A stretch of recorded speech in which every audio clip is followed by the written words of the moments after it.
You grow up hearing it from every direction. Be a man, toughen up, don't cry, handle your shit. And at first you don't even question it because it sounds right. It sounds masculine. So you swallow your feelings, you act like nothing even touches you. You show up, you get things done, you grind. Because somewhere along the line, you decided that strength meant suffering in silence, that to be respected, you had to be unshakable, that to be loved, you had to prove your worth, that to be safe, you had to need nothing and no one. But here's the part that nobody tells you. That kind of strength, it'll cost you everything. It'll rob you of connection. It'll leave you with partners who make you feel unseen. It'll keep you stuck in your head, waging war with your own emotions and pretending you're fine when you're falling apart inside. And I know that because it was me. For years, I thought I was doing the right thing. I built businesses, I worked really hard, I kept showing up, but underneath all of that productivity was pain, unprocessed, unspoken, unfelt pain, dressed up as discipline. I wasn't strong, I was armored. And that armor, it just became a cage. I was surviving and not living, winning but never feeling fulfilled because I'd confused emotional shutdown for emotional control, and no one ever told me there was a difference. And here's what most men don't realize. Your personality, your drive, even your masculinity, a lot of it didn't come from who you truly are. It came from pain. It came from that moment you felt small, when your dad belittled you, when you cried and got told to shut it down, when you reached out and nobody came. So you made a silent vow, never again. Never again will I need. Never again will I trust. Never again will I let anyone see me weak. And from that moment, your identity started building itself around protection. You became the achiever, the problem solver, the guy who always has it together. You built walls that looked like confidence, but underneath, they were just fear in disguise. See, I used to think I was ambitious, that I had this fire in me to do big things, but the truth is, that fire, it was born out of pain. I was running, trying to earn the love that I never felt, trying to finally be enough in a world that made me feel like I wasn't. And I wore that identity like armor. It looked like power, but it wasn't. It was survival. And that's the mindfuck. We don't even know we're still in survival mode because the world rewards it. You get praised for being the strong one, the stoic one, the reliable one, but no one asks how it feels to live like that, to carry the weight, to never be held, to perform instead of feel. And over time, you start believing that that's who you are, but it's not. It's who you became to survive. And if you're brave enough to look underneath, there is a different man waiting there. Not the one who is avoiding pain, but the one who's ready to finally feel it. So maybe you've done the work, you've read the books, you've meditated. You're not that guy anymore. But if you're still repeating the same cycles, then brother, your pain is still driving the wheel. So let's get honest about it. You say you're just stoic, but really you're emotionally shut down. You don't let people in. You don't even let yourself in. You say you're just under pressure, but really you're carrying rage that never had a safe place to land. And you explode over the little things because it's never been about the dishes or the fucking traffic. It's about never feeling seen, never feeling heard. So you fight for power in moments that feel unfair because deep down you still feel powerless. You say you want love, but you only chase women who are hot and cold, unavailable or unstable because calm love, safe love, that feels foreign.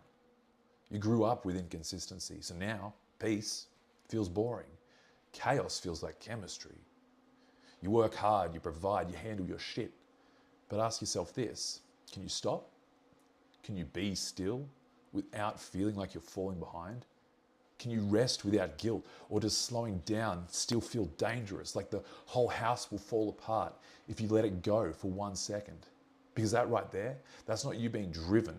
That's you trying to outrun the part of you that still feels not enough. That used to be me, and if I'm real, sometimes it still is. There were moments I couldn't even sit in silence without grabbing my phone. I'd tell myself I was being productive, but really I was just avoiding stillness because stillness meant feeling.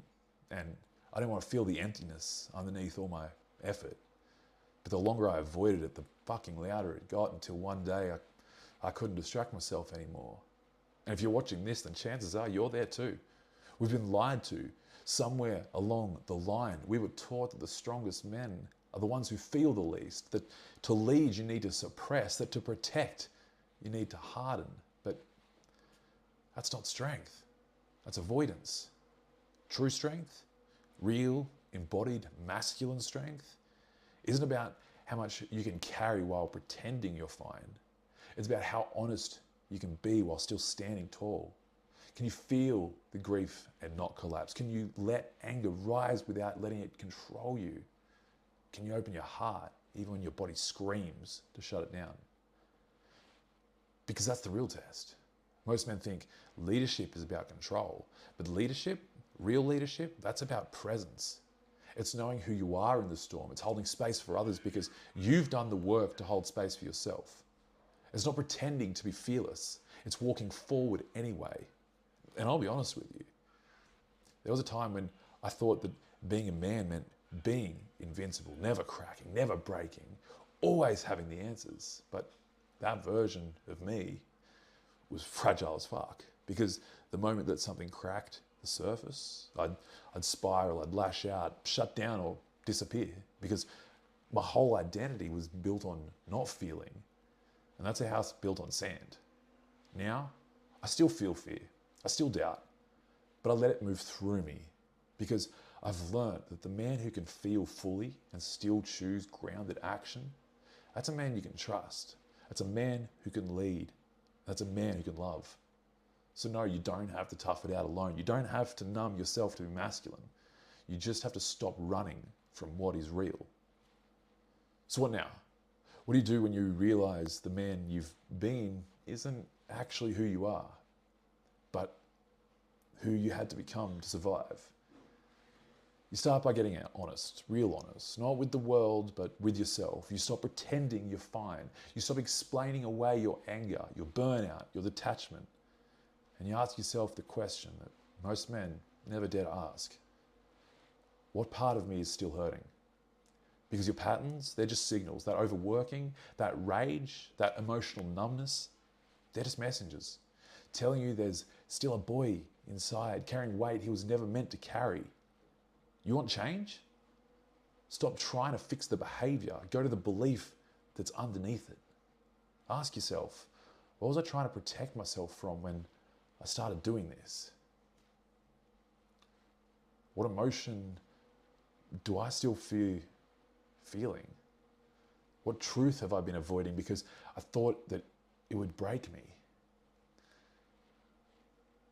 And then sit with it. Feel it. Not to drown in it, but to finally release it.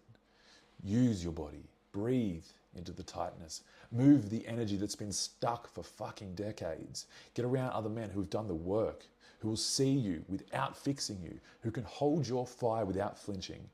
And most of all, choose yourself. Not the version the world rewards, but the real one. The one beneath the roles and the armor and the survival patterns. Because the truth is, brother, you were never broken. You were just protecting something sacred, and now it's time to bring that part of you home. I'll see you tomorrow.